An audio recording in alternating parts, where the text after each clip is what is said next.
severe thunderstorm warning for southeastern Lee County in east central Alabama, north in southeastern Alabama, until 4:15 p.m. Central Standard Time. At 3:27 p.m. Central Standard Time, a severe thunderstorm was located over Society Hill, 12 miles north of Hurtsboro, moving northeast at 45 miles per hour.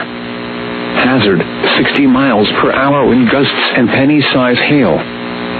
Source, radar indicated.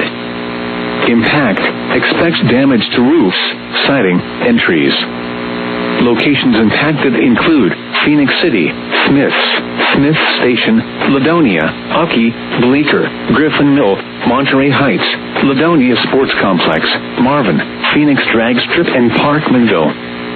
A tornado watch remains in effect until 8 p.m. Central Standard Time for southeastern and east central Alabama.